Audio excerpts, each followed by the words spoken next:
మీ అభిరుచికి తగ్గ సరికొత్త డిజైన్స్ తో వస్తుంది మర్రి గోల్డెన్ డైమండ్స్. ఏప్రిల్ 12న విక్టరీ వెంకటేష్ గారి చేతుల మీదుగా గొప్ప ప్రారంభం.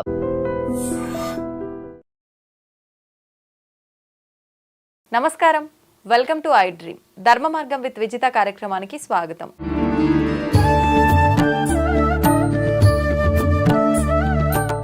నమస్కారం అండి. అయితే ఈ మధ్య కాలంలో అని చెప్పడం కరెక్ట్ కాదేమో, అంటే ఇంతకు ముందు పాతకాలం నుంచి కూడా ఏదైనా బంగారం ఉంగరాలు చేయించుకున్నారంటే ఖచ్చితంగా వాళ్ళకి ఇష్టమైన దేవుడి ప్రతిమ ఉంగరాలపైన ఉండేటట్టుగా చేయించుకునేవాళ్ళు. ఈ మధ్య కాలంలో చూస్తే కట్టుకునే చీరలపైన, వేసుకునే వస్త్రాలపైన, మెడలో హారాలని చెప్పి తల్లో పెట్టుకునే ఆభరణాల్లో కూడా దేవుడి విగ్రహాలు, ప్రతిమలు అలాంటివి ఎక్కువగా పెట్టుకోవడం చూస్తున్నాం. అంటే ఇదంతా మనం ఒక రకంగా దేవుళ్ళని అవమానించినట్టుగా భావించవచ్చా? లేదు అని అంటే వాళ్ళ ఆశీర్వాదం మనతో ఉంటే వాళ్ళ ఆశీర్వాదం మనకు ఉంటుంది అని భావించవచ్చా? ఎలా తీసుకోవచ్చు అంటారు దీని అంతటినీ కూడా? ఖచ్చితంగా. అంటే ఒకటి, ఈ దేవుని ఆశీర్వాదాన్ని పొందడానికి తలలోనూ, చీరపైనో, చేతుల పైన టాటూలు వేయించుకోవడము, అలా చేయించుకోవడం ద్వారా ఆ భగవంతుని ఆశీర్వాదం ఉంటుందా అంటే ఖచ్చితంగా ఉండదు. ఎందుకు అంటే ఇవన్నీ కూడా ఆభరణాలు. దాని తర్వాత మనం కట్టుకునే చీర కూడా మన అందంగా ఉండడానికి, ఒక పంచ కట్టుకున్నా, ఒక డ్రెస్ వేసుకున్నా దాన్ని అందంగా ఉండడానికి చూపించుకుంటాం. కానీ భగవంతునికి ఇచ్చే స్థానం అది కాదు కదా. ఒక వ్యక్తి యొక్క ఆశీర్వాదం కావాలి అనుకుంటే ఆయన్ని ఆరాధించే క్రమం డిఫరెంట్గా ఉంటుంది. చాలా పెద్ద వ్యక్తి ఉంటాడు, ఆయన్ని మనం చేరుకొని ఆయన గురించి తెలుసుకుంటే ఆయన మనకేమి చేస్తాడు అనే ఒక నమ్మకం ఉంటుంది. కానీ ఆయన వెళ్ళే ప్రోటోకాల్ మాత్రం అలానే ఉండాలి కదా. అలా దగ్గర వ్యక్తి అనో, లేకపోతే ఆయన ఇలా చూస్తే ఆయన ఇంప్రెస్ అవుతాడనో చేస్తే ఆయనకి ఇంప్రెస్ కన్నా ఎక్కువ కోపం వస్తుంది. ప్రతి దానికి ఒక ప్రోటోకాల్ ఉంటుంది, ఇలా చేయాలి, ఇలా వెళ్ళాలి, ఇలా ఉండాలి అని.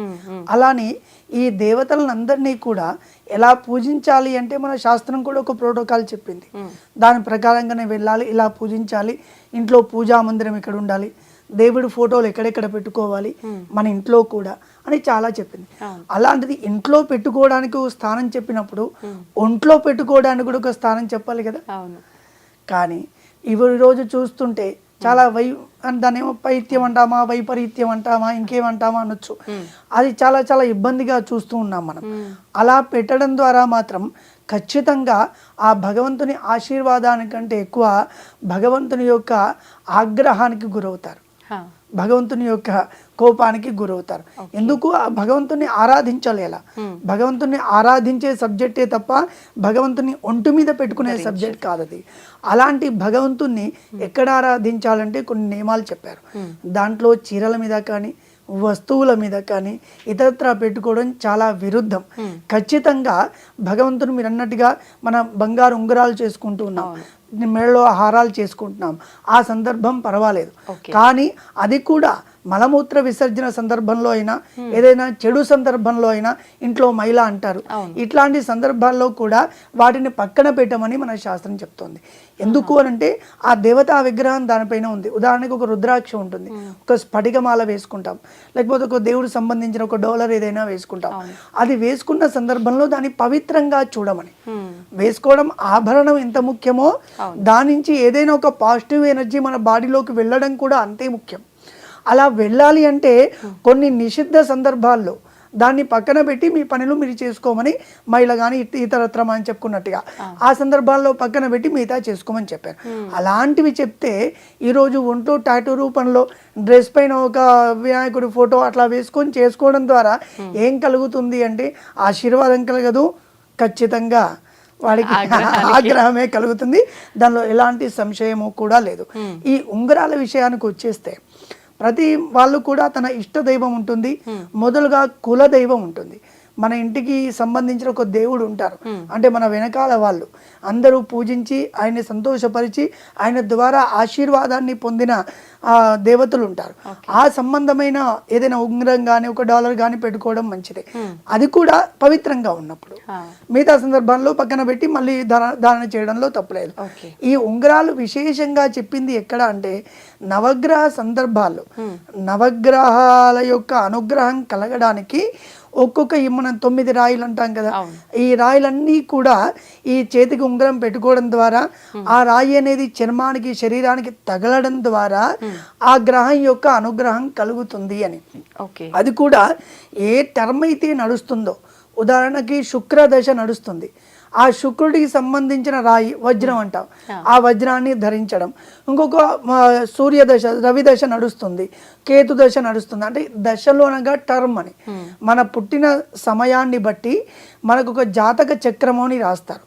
ఆ రాసి దాంట్లో మీకు ఇప్పుడు ఈ దశలో నడుస్తున్నాయని శుక్ర దశ, శని దశ, రాహు దశ, కేతు దశ అని. దశ అనగా వాళ్ళ టర్మ్. ఒకరు 20 ఏళ్ళు ఉంటారు, ఒకరు 7 ఏళ్ళు ఉంటారు, ఒకరు ఇంకొన్ని సంవత్సరాలు ఉంటారు, వాళ్ళ సంబంధించిన సమయం ఉంటుంది. ఆ టర్ములో ఏ దశ అయితే నడుస్తుందో ఆ దశ యొక్క దేవుడు ఎవరైతే ఉన్నారో తత్ సంబంధమైన ఉంగరం రింగు పెట్టుకుంటే మీకు పరిపూర్ణంగా అనుగ్రహం. దశ మారిపోతే మళ్ళీ ఉంగరం ధరించకూడదా? కూడదు. ఇప్పుడు ఏ గవర్నమెంట్ ఉంటే ఆ గవర్నమెంట్ దగ్గర ఉంటే మీ పనులు అవుతాయి. విరుద్ధమైన గవర్నమెంట్ దగ్గరికి అయితే, యాంటీ గవర్నమెంట్ దగ్గరికి వెళ్ళి మనం జయ కొడితే ఏమవుతుంది? అవును, ఏం ఫలితం? అంతే కదా. చిన్న ఉదాహరణ లౌకికంగా. అంటే ఇప్పుడు ఉదాహరణకి శుక్ర దశ నడుస్తుంది మీకు, శుక్రుడికి మనం చెప్పుకున్నట్టుగా పెట్టుకున్నాం మనం. ఈ రాయి పెట్టుకోవడం వల్ల శుక్రుడు అనుగ్రహం కొంత భాగం దాని మీద చూపిస్తారు. ఇవన్నీ కూడా ఉపకరణాలు. ఈ ఉంగరం పెట్టుకుంటేనే బాగవుతుంది అంటే ఇదొక దాంట్లో ఒక విషయం చెప్పారు. శుక్రుడు అనుగ్రహం కావాలంటే అమ్మవారిని పూజించాలి, శుక్రుడిని పూజించాలి, మంచి పనులు చేయాలి, అన్నదానాలు చేయాలి, దాని తర్వాత ఉంగరం పెట్టుకోవాలి. ఉంగరం పెట్టుకుంటేనే బాగుంటుందా అంటే ఉంగరం ఒక విధానం దాంట్లో. దాన్ని పెట్టుకోవడం ద్వారా ఆ దశ అంతా కూడా వారి అనుగ్రహం కలుగుతుంది. శుక్రదశ అవుతూనే కొంతమందికి రవి దశ అని వస్తుంది. శుక్రుడు రవి పరస్పర శత్రువులు, అంటే ఇద్దరు కూడా. ఒకవేళ ఈ వజ్రాన్ని అప్పుడు పెట్టుకున్నాం అనుకోండి, వజ్రమే కదా చాలా విలువైంది, నా చేతికుంటే బాగుంటుంది కదా అంటే ఆ దశలో అది చెడు ఫలితాలు ఇస్తుంది. ఇప్పుడు పుట్టిన నక్షత్రాన్ని అట్లా పట్టి ఒకటే ఉంగరం ధరిస్తూ అది కొంతవరకు మాత్రమే. అది కూడా ఉదాహరణకి ఒక రోగం వస్తే ఆర్ఎంపీ డాక్టర్కి వెళ్ళి మనం చిన్న మందు తీసుకున్నట్టుగా, దాని తర్వాత ఎంఎస్ ఎండి దగ్గరికి వెళ్ళి మనం ఇంకా మంచి ట్రీట్మెంట్ తీసుకుంటాం కదా, అట్లా ఈ దాంట్లో జాతకాన నక్షత్రాన్ని పట్టి ఒక ఉంగరం చెప్పారు. ఇంకా మీకు ఫలితం కలగాలంటే ఏ దశ అయితే నడుస్తుందో తత్ సంబంధమైన ఉంగరాన్ని మీరు ధారణ చేసినట్టయితే ఆ ఫలితం దక్కుతుంది. దాని తర్వాత మీరు ఏ దశ నడుస్తుందో మళ్ళీ ఆ ఉంగరం పెట్టేసుకుంటే పర్వాలేదు. దీని ద్వారా ఎక్కువ ఫలితాన్ని అనుభవించినట్టుగా మాకు ప్రత్యక్షమైన ఉదాహరణలు కూడా ఉన్నాయి. శాస్త్రం చెప్తోంది, మనకి ఎక్స్పీరియన్స్ కూడా ఉంది. ఇప్పుడు చాలా మంది అంటే పేరుతో కాకుండా నార్మల్ స్టోన్స్ అని చెప్పి, రాశిని బట్టి, నక్షత్రాన్ని బట్టి, గ్రహాన్ని బట్టి కాదు, నార్మల్ కలర్ స్టోన్స్ అని చెప్పి పెట్టుకుంటూ ఉంటారు కదా, అలా ఏ స్టోన్ అయినా పెట్టుకోవచ్చు అంటారా? అంటే పెట్టుకుంటున్నారేమో కానీ శాస్త్రం ఎక్కడ చెప్పలేదు. మన ధర్మంలో చెప్పరు. ఈ రోజు చూస్తే మార్కెట్ లో చాలా విధాలుగా వచ్చేసాయి, కానీ దేన్ని తప్పు పట్టాల్సిన అవసరం మనకు లేదు. వాళ్ళ వ్యాపారం వాళ్ళు చేసుకుంటున్నారు. కానీ మన శాస్త్రం చెప్పింది ఏంటంటే ఏ దశ అయితే నడుస్తుందో ఆ దశకు సంబంధించిన ఉంగరం ఆ రాయి పెట్టుకోవడం ద్వారా ఉత్తమమైన ఫలితాలు కలుగుతాయని మన శాస్త్రం చెప్తోంది. ఈ ఉంగరాలు భగవంతుని ఉంగరాలు, ఫోటోలు ఉన్న ఉంగరాలు పెట్టుకోవచ్చు, ఆభరణాలు వేసుకోవచ్చు, అది అంతవరకే ఉండొచ్చు. అది మించి వెళ్తే దాని ఆగ్రహానికి ఖచ్చితంగా గురవుతారు.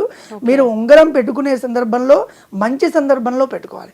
ఏదైనా అశుచి అయినా, మీరు ఏదైనా మలమూత్ర విసర్జన సందర్భంలో అయినా ఆ ఉంగరాన్ని పక్కన పెట్టి మళ్ళీ ధారణ చేయడం ద్వారా శుభ ఫలితాలు కలుగుతాయి.